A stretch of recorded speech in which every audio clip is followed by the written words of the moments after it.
Hi there, gamers. Welcome to Banished Souls Official. So, want to take a moment. This is Captain Cryptic Gaming 723. We're going to be looking into some of the questions that we have been seeing, and one of the most trending questions that there is right now, which is, should I buy Skull and Bones? I would say go ahead and give it a try. You have an 8-hour trial that you could actually try that's free.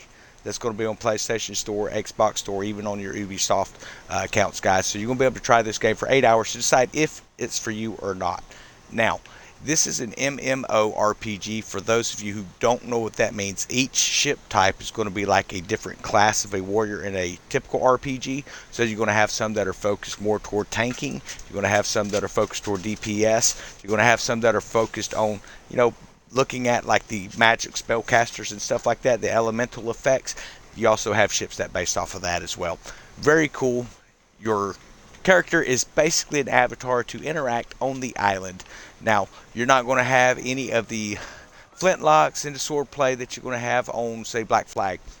And I know that's been a turnoff for quite a few people. In fact, they didn't even give the game a chance because of that. This game's not intended to be a continuation of Black Flag. It is its own entity. When it comes out, it says it's an Ubisoft original. That means that they will build upon this title later as the years progress. So, a few things to think about. You are seeing most of the videos. If you've seen some of the videos, you're still on the fence. You're seeing in-game content. Understand, when you come into the game, you start off as a castaway and you're on a raft and you're in a totally different location than St. Anne. This is the goal to get here. You're going to start off the game with a nice sea battle fight. Very cool battle. Then you're going to end up on a raft and you're kind of learning the basics of the game as a tutorial. You've probably heard there's not a very strong storyline. The storyline is not meant to be a storyline as per se Assassin's Creed, which is a single player game, so they focus more on story. This is for multiplayer in-game content. So all of that first part of the story where you're going to be building up through the ranks, you're going to be coming in here to St. Anne to speak to Skurlock, who lives up these stairs here. And then you're going to be traveling up into the the East Indies to Talak, Panjara. And you will meet a contact there who is Rema. A lot of really great content in between. Don't want to spoil it for you. You're going to be starting off in essentially a raft. It's a small boat, but there's only you with a spear. And you have to fight off sharks, you have to fight off crocodiles, you have to fight off hippos and things like that as you progress early into the game. Then you're going to be able to upgrade your ship. When you get into St. Anne, it's going to have some basic stuff to upgrade into a ship. We will show you that first ship that you will get. It is called a Bettered. Let us find it. There she is. It is the Better. So, what does that look like? Very small ship, not a lot to it. You're going to be able to put 3 cannons on this thing off the front, the bow, and then off your sides as well. And then you're going to be able to choose from there what class of ship you want to start looking towards. So if you're someone who's like me and you like something that's going to be kind of have some DPS but have some strength to it, you would be looking at, say, the cutter. Okay. If you're looking for something with just a lot of speed, you would be looking at the sloop. And if you want something that's got some really strong, let's find her here. If you look for something with a really strong hull like a tank, you would be looking at the Hulk. I do recommend that you build every ship that they have because they each have their uses. You will actually find yourself back in a level 1 Dow before it's over and done with. So that's something that's kind of cool to look into with the game as well. So one of the best well-balanced ships in the game is the Brigantine, which is what the Jack Dow was over in the Black Flag Kingdom with Assassin's Creed. This is a DPS. It is not a specific DPS, so such as the Sandbuck, and we're going to explain that as well. So I just want to give you an example of this. So this is a DPS ship. This is going to favor an aggressive playstyle. I mean, you like to ram, you like to get right in there and use that bullhorn perk, which is where your DPS is coming. So as you can see, it causes 40% flooding damage. So on this type of a character, just as you would in a regular RPG, you want to make sure that you're building upon the effect that it's causing. So this being flooding, what I've done is I've put my flooding demi cannons on it. I put them cannonades on the front as well.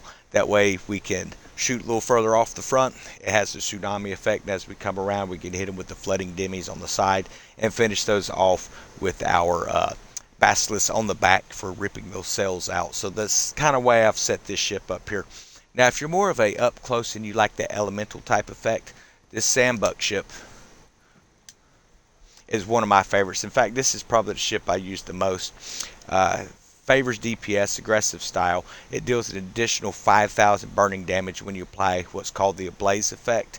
And you also get to use crew attacks with this, which will throw like fire bottles, which also cause the blaze effect, which causes this massive ring of fire to go out and hit all the affected ships within that radius of 150 meters, which is just awesome to watch, man. It will just disintegrate everything in a bay pretty quick. It does a great job of knocking out those major holes with the bosses that you're going to face and the other NPC larger ships that you're going to deal with. It does a fantastic job because it ignores all their defenses with this. So this would be kind of one of those, you know, magic type characters that you would use, say, in Elder Scroll or some of those older games.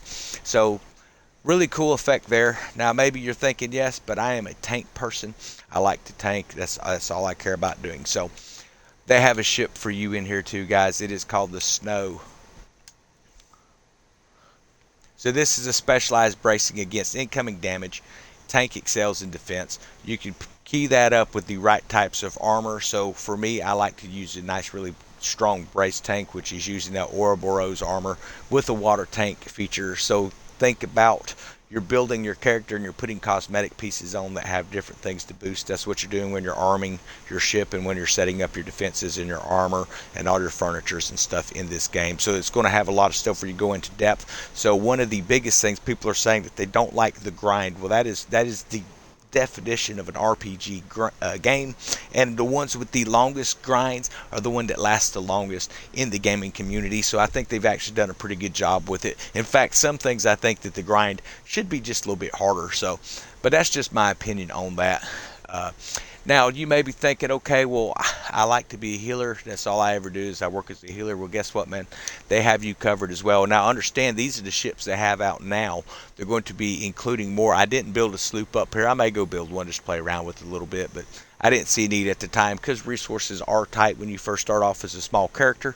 Now that the game is expanding, we're going to see new things happening within the smaller hull ships as well. So I expect to see more characters showing up that's going to be in the little tributaries that you have to run in islands and stuff. So it's not going to surprise me to see us have to get back to some of the smaller ships as well. But so this is called a bark. This is a support ship or a healer ship, as you would call it in the other RPG games.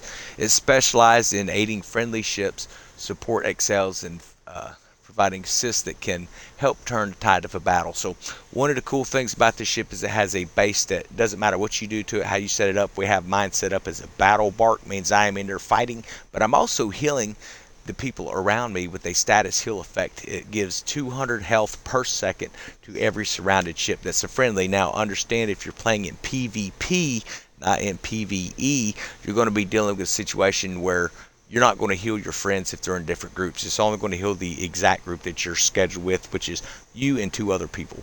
So if you're playing against the game and you're defeating NPCs and bosses and stuff, you're healing everyone in the bay that's not in PvP.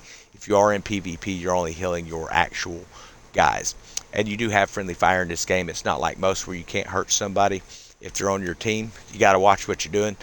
Those who love to sandbuck like myself, we have to be very careful when we're applying that blaze effect, because when it first come into PvP, we were in there and we were nuking each other on the bays, man. It was horrible. It was fun, but it was horrible. This particular ship is going to restore 0.5% of severe damage as well, so you wouldn't have to use an Ouroboros on this. It's going to automatically heal you, the Ouroboros armor for that other ship. It doesn't have a status heal where it heals yourself when you brace. So we put the Black Prince on this, and we ended up putting the water tank on it, or not the water tank, the rigging station on this as well, to really give that nice extra, stamina just hold in there. It's going to restore 15% of your stamina, which is 15% higher than what it typically does. 10% severe damage, 60% more of the whole health on a friendly ship while using a repair weapon. So if you're sitting there and you're repairing your friends, okay, you're doing a 60% more of what the base of that weapon will actually heal your teammates, okay? But while you're doing that, you're also restoring 15% of stamina, and you're also healing 10% of the severe damage that they've taken. They may not be running Ouroboros or the maintenance forge, which is another piece of furniture. And there's so much furniture to go into when it comes in this game that it would be hard to cover it all in a video. So definitely make sure you check out our build sheets on some ships. I don't run just one particular style of ship. I like to keep things interesting. I like to even make ships where they're just a little weaker than they have to be to increase your odds of a really close battle. So one of the things you're going to find out, if you have a ship that is set up just for PvP, that's player versus player, you're going to dominate the NPC world. Now it takes a while to get there. You got to get into in-game content, which we will discuss a little bit here later. But the great thing about this is you don't have to go in and buy these holes with real money. In fact, you can't. It is tied to an Infb system. What does the Infb system look like? You may be asking right now. So when we come up here, we will see our captain. We're Kingpin 60. It gives some basic information. Currently in a support ship because we just queued up the bark. It's going to give all those stats. It's going to show the base ship ranks as well, what you have that equipped with. So I use flooding on the front, Zama 3s on the side, fire bombard 3s on the rear, and a mortar 3 in the auxiliary port. Then we have the Black Prince armor. It's going to tell what the mitigations of the explosive and fire and piercing, because we have that Black Prince armor on there. It has a mitigation on there to help with that. We have the scraper stations. We have double planked hole, demi cannon force, the potent schematics, and demi cannon works for furnitures on that. Good way to see what you have set up when it comes to the game, man. But that's Kingpin 1 is where you start the end game. Understand, you should have finished the last mission on Rima at that point. She sends you to talk to Unita here. Let's get back to dock so you can see where you would come in. You would come in on the dock. There's your ship down there. So as you come into the dock, you're going to go under this bridge. You can get there from different locations, but you end up on the same street. Come up the steps and then hang a right. So this is where you will enter the end game. This is where you build your Kingpin Kingdom. Okay, you will talk to her first. She's going to send you out to run a mission where you will get your first territory. That first territory seemed like it was the same for everybody, but it may have been different. My first territory was right here at the lumber yard. Now, what do I mean by building a kingdom? Well, you have a currency called Pieces of 8, and you also have a currency called Sovereigns. These are in-game content currencies. You cannot buy it with real money. You have to earn it in the game. That's one of the things that I find most appealing with this game. But it's a turn-off to other people who are used to the pay-to-win type of style. So understand, a lot of the hate that comes from the game is coming from a community that never had to experience a true RPG grind. They've always been able to just come in and spend $100 to get the new thing that's come out every couple months. That's the number one reason people hate this game. The graphics are beautiful. We're going to show you some of that in some of the gameplay as well.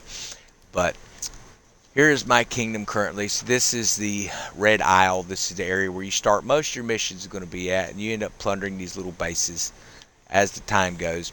And then you begin capturing them once you hit end game. You are building your kingdom up just as Skurlock has, just as Rima has built hers up here in the Indies. And you build it up. Then you start upgrading these little banks here, and you have to keep those funded with silver. You can boost them with certain types of products, whatever it is you're creating there. We could use tobacco leaves on this one, for example, to give it a nice boost. I used the silver just to fund them. So you'll see we have some locations that I have not taken and funded in a while. I've not brought them up. The reason for that is I am trying to make sure that the areas that I bring up are actually connected to something. You want to make sure that you have connections into other completed areas that you own, and then bring those up to 10s. If you even have just one territory, I would recommend that you do it. But it's going to increase the amount of production you make of these pieces of 8. Now understand, the more pieces of 8 you earn, there's tiers as you come into the game that shows you. I will hop in here. I don't know that it's going to show you all the tiers, but I will show you where you will check that. There's different tiers that's going to bring you up through bronze, then silver, and then gold, and then into diamond rank. and that's what's going to determine the kingpin for the year, or the king pirate, the pirate king. That's what everybody's working toward in leaderboards who are running the leaderboards. So as you collect, I typically bounce around between 400 and 800 on the weekly scoreboard. Seasonally though, I'm somewhere around 11 to 1300s. So not really high, but also not low. So I'm guessing the top 8 means you're in the top 8% of gamers at that point. I don't know what that means. I'm just in the diamond current. I actually seen something hit top 5 today, but being you hit diamond current, that means that is your current rank diamond state. You stop earning sovereigns. And you go, well, that kind of sucks, but hey, it's just part of the game. But you continue to earn 8s. As you can see, we have 456,398 pieces of 8 right now. We have 3,540 sovereigns, and we have well over 1 million silver. And most people will have that number really low trying to run all these 10s that we run over here. But check the videos. I have a lot of videos up on how you can farm that stuff up, and if you're collecting pieces of 8, you can be farming along the way if you follow those helpful tips that are on there. So this is where the magic happens, right here at the distillery. This is one of the areas where you're going to get your biggest silver production. Understand, when you first come into Kingpin, your focus is building Gold Skull rum products, okay?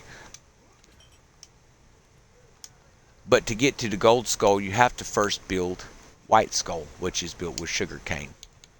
So you would come in and load that up, and after it runs, it's going to have White Skull rum. Then you move it over and convert it again over to Gold Skull. That's going to sell for 250 silver per bottle. It's going to add up very quick. The issue people are running into is, where do I get all of those helm materials? Well, the greatest place to find helm materials, the quickest way, I guess I should say, is you come into your supply network. As you're coming into it, you're not going to be able to come into the attacks and run these big forts that are paying out 1,000 of materials. You might can come in and take out the rogue hunts for 75 or so, or you do what I do, which is look for a roving deal, and you would load these up in your ship. In fact, let's go ahead and make a little video on this for anyone who's still watching. So these are the roving missions that we have. Now what I'm going to do is I'm going to fast travel to the location where there's a roving ship. He's going to sell me these materials for silver, but I am a pirate, okay? Remember, you are a pirate. It gives you a tutorial, but it's up to you to decide what kind of kingdom and what kind of direction you're going to take. And while it may seem like there's not much of an end game right now, understand that there's more content yet to be released in this game. It's releasing slowly. We're getting new bosses and things like that. You're getting all sorts of new content, and that's going to continue with the season passes. Okay, so we're going to set sail, and what I want to do is I want to come up here and I'm going to sync the sales liaison. You may be wondering, why am I going to do that? Well, I'm going to take the materials that's on his ship. I'm not going to give him any silver, and I'm going to get the contracts completed because technically I took the materials. Now the big thing on this is, can you get to your liaison before a player takes it out? It's become kind of a thing where when they see a liaison ship, they take it out immediately, which seems to be what's going on today.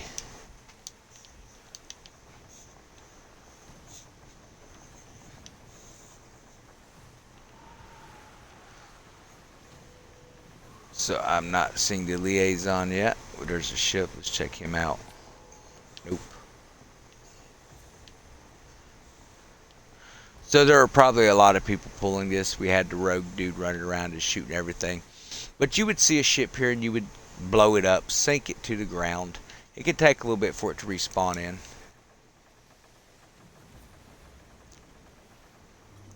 And then you would pick up the materials that he has. It should complete the contracts out for you immediately. And then you just come back to port and put the stuff in the warehouse. When you hear that little beep sound, that typically means that something is spawning in, either an enemy or something you're searching for. I'm not seeing a liaison though, so my guess is it's queuing off because of the ship over here, the privateer.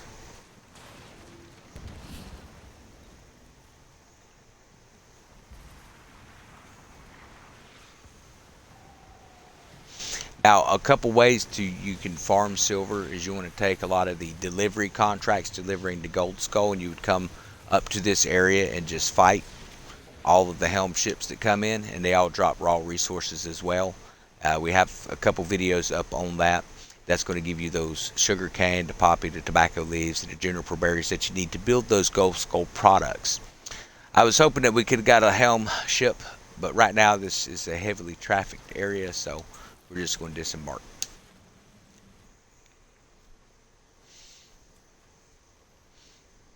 So if you had managed to blow that ship up when it appears, you would be able to have those materials. But like I said, it's not a lot of materials, a couple hundred maybe of each if you're lucky. But you save your silver, so it helps.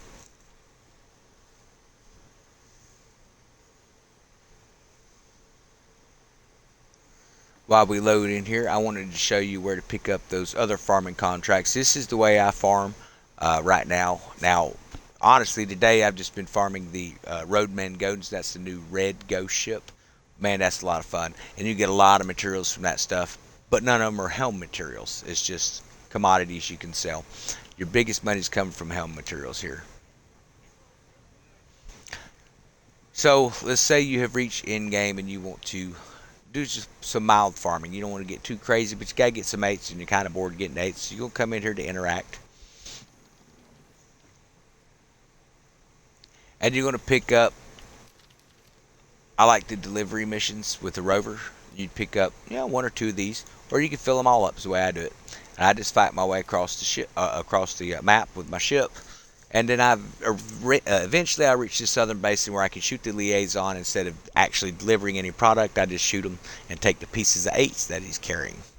And you can do that to get those quick pieces of 8 and then continue to build your silver up. You do not want to get to a situation where you're selling this stuff. You want to just destroy the ship you're supposed to deliver to. You're going to get a mark for death. Don't worry about it, because they only send a couple ships after you once in a while. And once you hit end game, if you follow our build sheets, you're not going to have any problem. Like I say, I go out and I farm these things just as fast as they can spawn. No big issue. So when you are in the end game, this is going to be where you find all of your best weapons. Talking to Yanita, Nara. And you would go into the black market. The black market is full of all sorts of stuff. These are different types of pieces of materials that you would need that are kind of rare, but you can find in there where that board is. You can look at the attack section and you can find what ships are doing to Worm's Breath, the Orca mechanisms, the Gannet Saltpeter, and the Eel's Twine, and just go farm those and get those materials. So you can save your 8s. You don't really have to spend those on that. But this is where all of your more powerful weapons are going to be. I'm going to show you my favorites, which are, a lot of people were buying this stuff and it's just level 2s. The only one that you buy that's maxed out is the LeFleur. But the rigging station is a great piece. You will need that. That is earned by sovereigns, 400. You earn like 400 or 500 at a time, so you would build that up pretty quick. I don't use the gunner's quadrant. It could actually be pretty good. Decrease reload time 50% for the same weapon. Used to destroy a weak point from at least 320 meter range. That's going to depend if you're using long range weapons or not. I use demi cannons, which I don't even think will reach 320 meters. It'll be right around there, but not, it's pretty close, touch and go. War drums, that's a great piece to have. The water tank, again, another great piece to have for your bracing. So those should be some priorities that you do have in the game when you get started off. You will earn repair bombards like crazy. You can get the blueprint if you want to, but you earn them every time you rank up. When you reach another rank inside of your kingpin, it's going to give you a box. It typically has some sort of weapon in it, and for me, it was a lot of repair guns. But this is where you would find your torpedo 3s, fire bombard 3s, great weapon. They will carry you.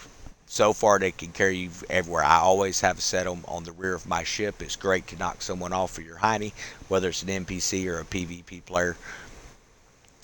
And then the flooding demi cannons, that's a great option for, say, the brigantine or even the battle bark. One of my favorite weapons, though, is, let's find it here. Leopold 3, great weapon. I highly recommend that. Mons Meg 3, you will need to get that blueprint. Why? Because you're going to be taking on force. Understand, you're not just tootling around shooting some small ships. You're going to be taking ships that are quite a bit larger than yourself in endgame. It's not an easy task. It takes a lot of work to keep it going, to be competitive to where you can earn all these weapons.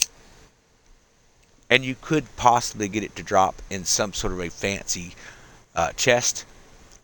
It's one of those things that's kind of hit and miss. I don't get a lot of nice drops, but that's a good one. This is not great for using against other ships. This is if you want to do fort, so you can hold off on that one for a little bit. The weapons I do highly recommend is Zama 3, which is 2,800 pieces of 8 for your blueprint, and then of course that Fire Bombard 3, which is 1,400. So I went with the Fire Bombard first, and I went to the Zamas.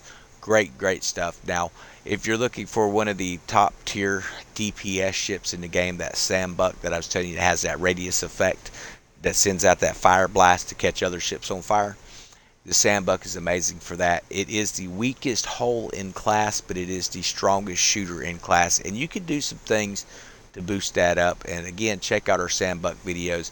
If you look at our tab here on YouTube, guys, it says Skull and Bones, which will be all your tips, updates, battle strategies and stuff like that. They're just entertainment. And then we actually have our tab for building your ship. What type of weapons do we recommend? And that's one of the things, the number one asked question in the game for those who are playing is, what is the strongest ship and what is the most powerful weapon? Well, if you're just looking at it from DPS standards, it's going to be very hard to beat the Termites 3 rocket launcher. It's going to be very hard to beat the Twin Winch Ballista on DPS. Now, that is if you are hitting the weak spots. Now, when it comes to the rocket launcher, it does best against forts than, say, a mortar, but I would not give it any advantage over a mortar at sea.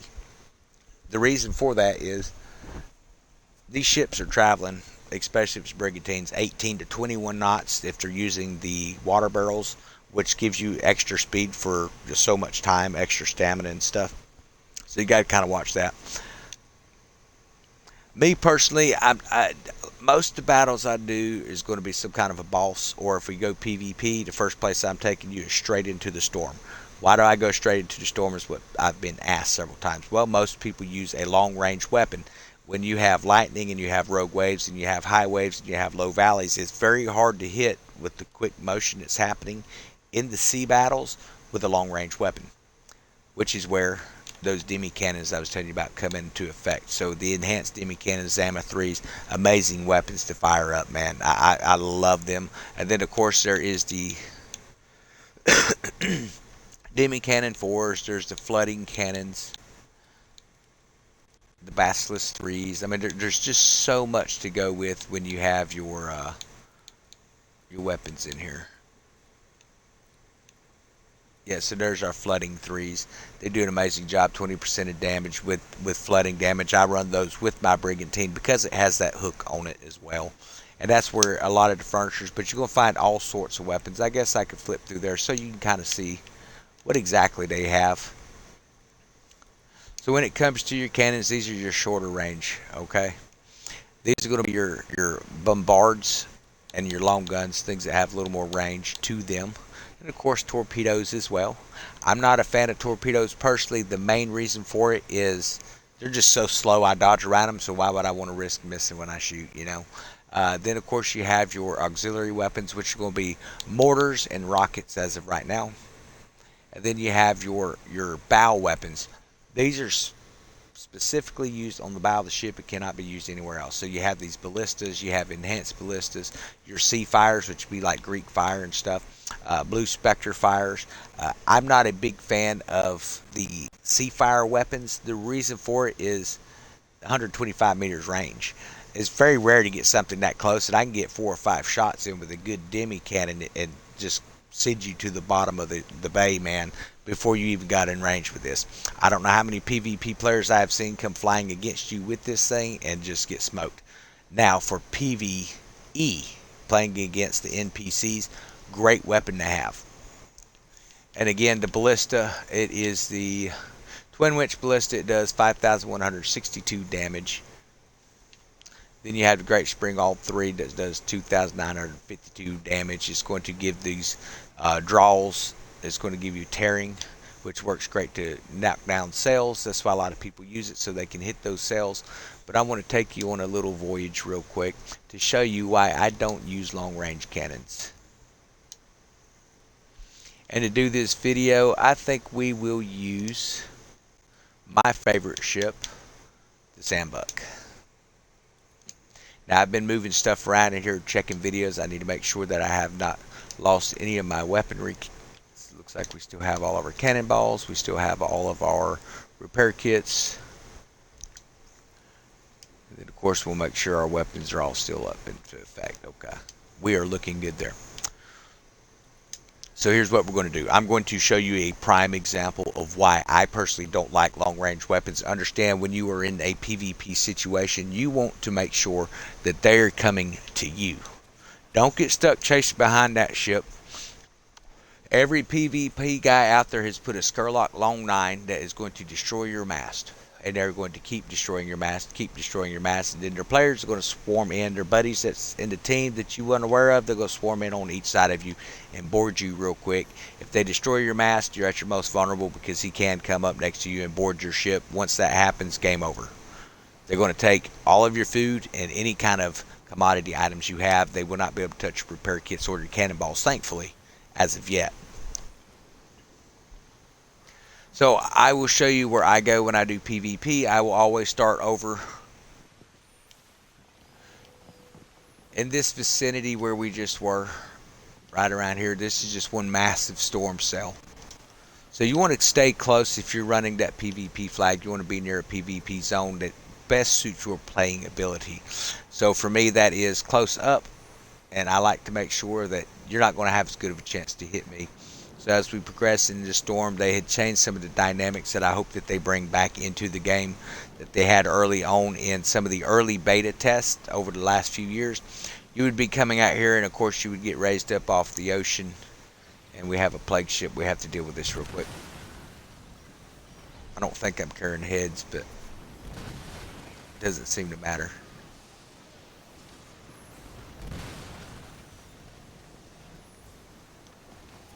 And these things have been nerfed. This is an in-game ship. You shouldn't have to deal with these things. They have been nerfed crazily.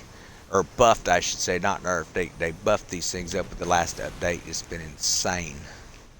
Okay, so he's turned away. Could continue to follow him, but I want to focus on our video here. So as we come into this storm cell, you're going to start to notice that the waves are going to get rougher the deeper we come in. The lightning used to hit the mast of your ship. I've not seen that in a while. I've not seen it since the official release of the game, but it's something that I hope to see come back into the game as this progresses. It's not going to surprise me if they bring it back in here.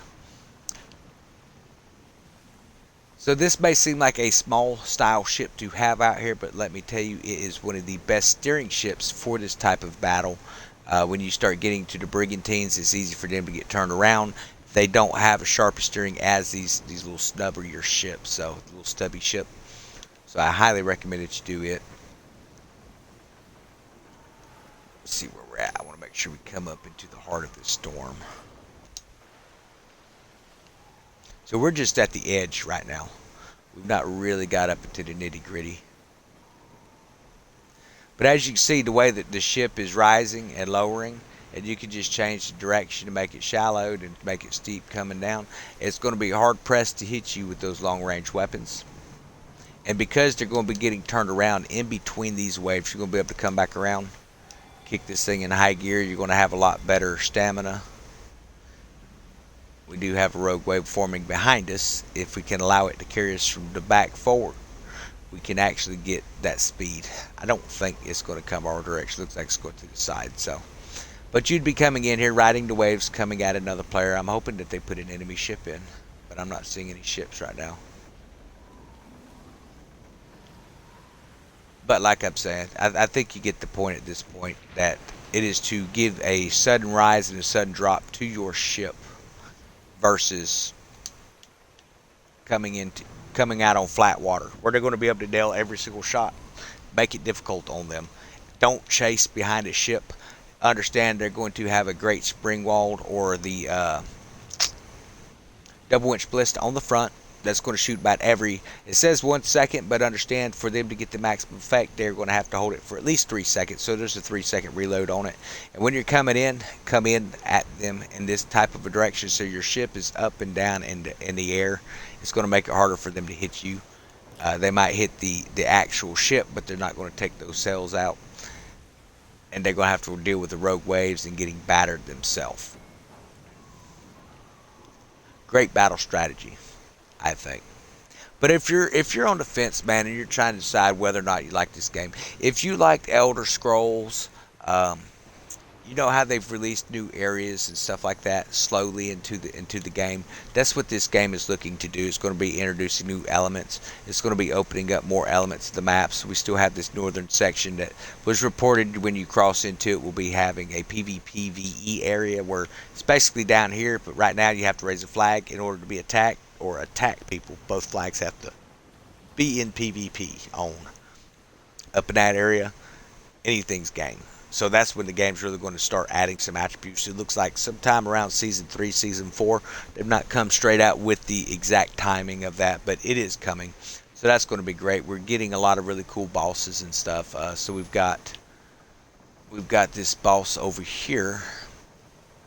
I'm trying to get to a fast travel, guys. Sorry if it's taking me too long here. I want to get this fast travel because I want to show you some of the key elements of the game as well. You're going to have fast travel, and we're going to come up here. We're going to fight a sea monster. Now, this is the smaller sea monster. This is not the one that we had the last couple weeks. This is the entry-level sea monster, so it kind of gives you an idea of what to do. You can solo this thing pretty easy.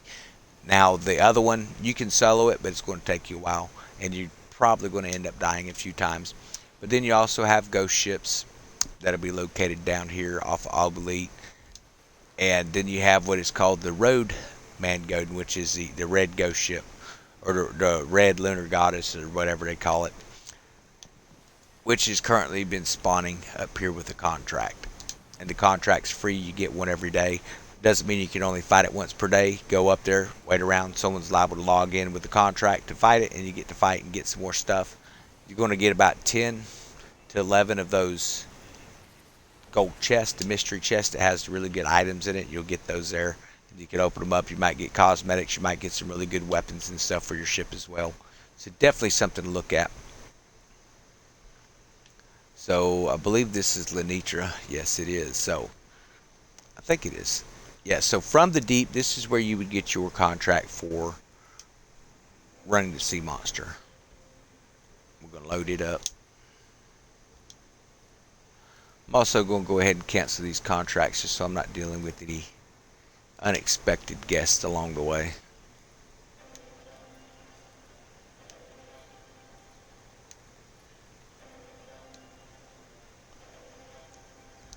Okay, so our sea monster is going to be up north of Il Michel. So what I want to do is I want to fast travel to this location. You can fast travel from any port, whether you're in your ship logged in, not launched, but waiting to set sail. You can port from there, or you can just port straight from the island. So here's where you would fast travel if you didn't bring up the map on the island. We're just going to set sail because we are out here now.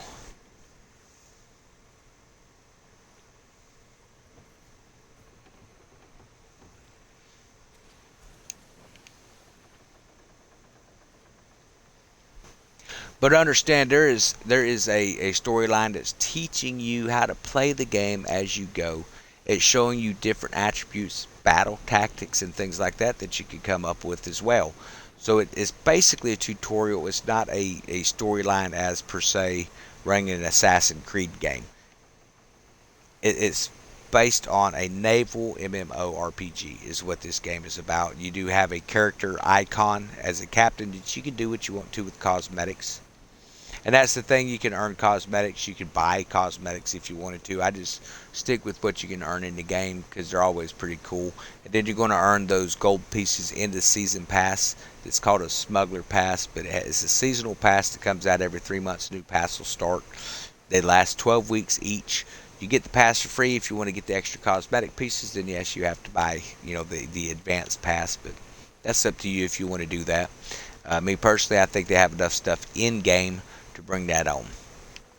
So we should be coming up somewhere on this sea monster here.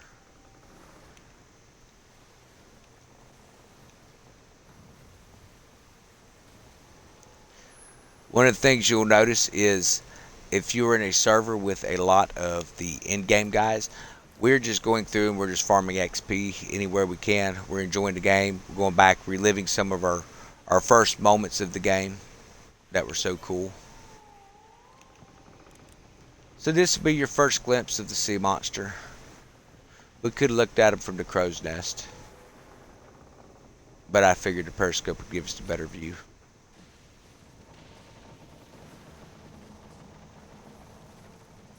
And that one is a baby compared to the big one that you fight later on. But there's talks of new creatures, so we're looking at a megalodon shark in season 2, plus whatever other surprises they have for us.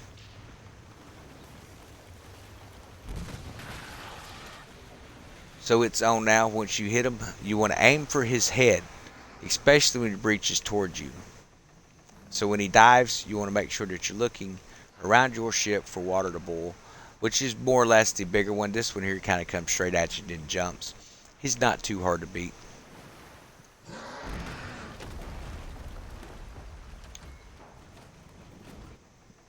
I missed shot on that. You want to shoot him right down the throat, man. That's going to deflect his shot.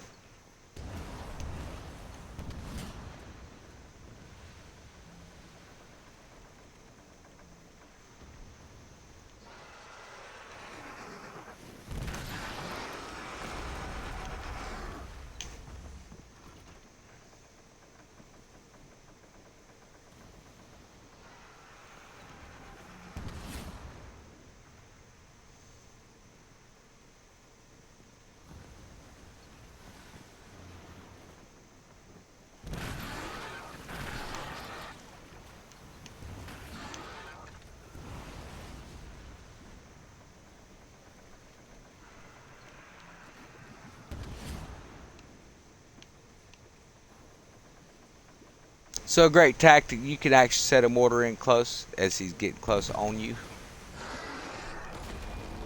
Oh. Better heal up. So you've got repair kits or like your healing potions in any other game.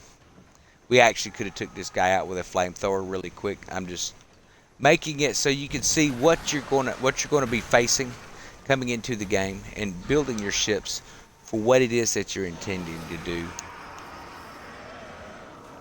But harpoons, or the ballistas as they're called, they do a good job. And then what you do is you'll take a trophy item and you have to take that and give that to somebody. I believe that is just a rogue ship, looks like.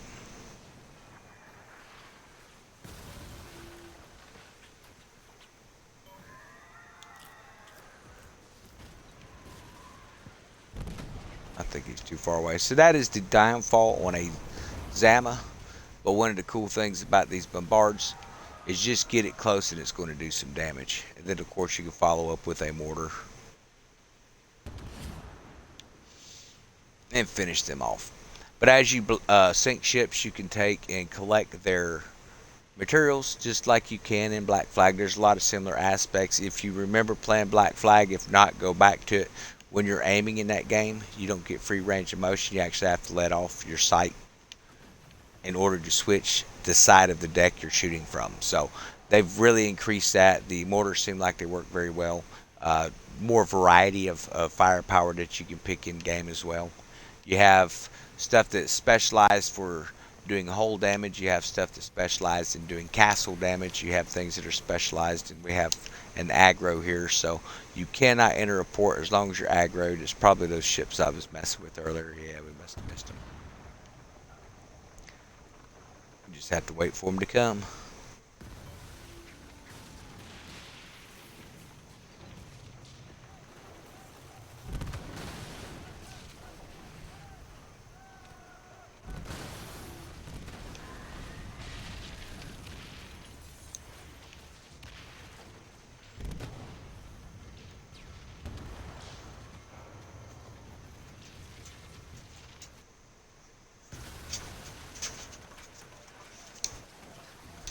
I really don't have to leave the port area I'm sitting in. I'm going to disembark, get us back to the main island.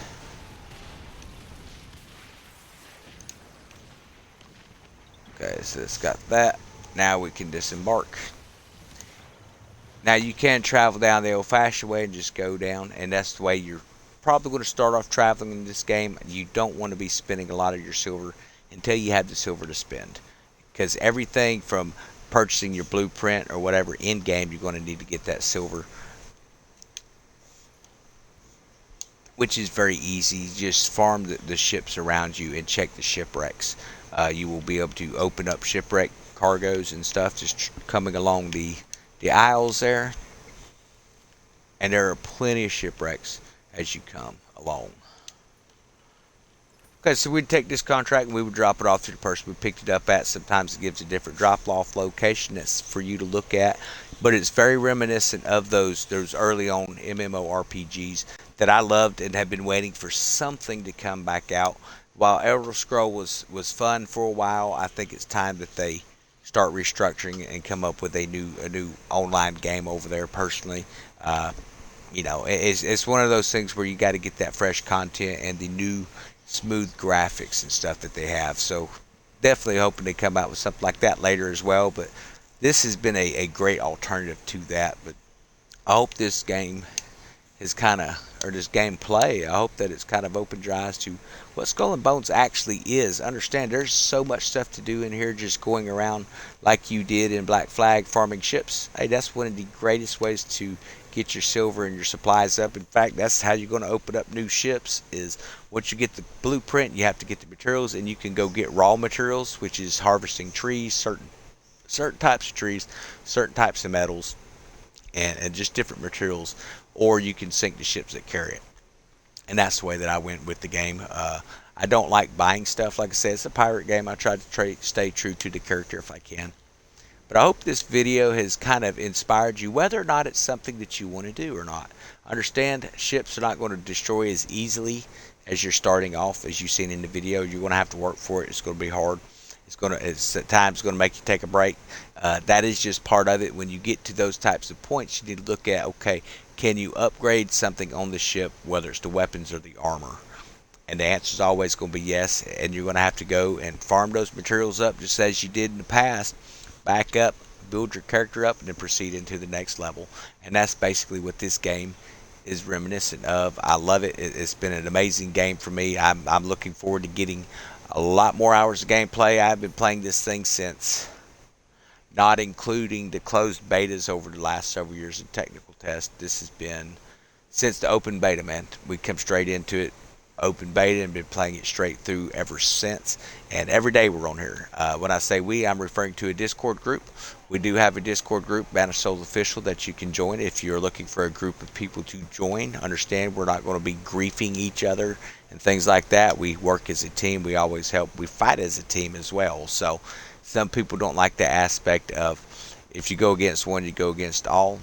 Well, that's part of having a team, and we always back each other up. So hope you enjoyed the video, guys. If you want to join up with us, kick me a comment down here in the comment section. We'll get you a Discord invite, get you squared away.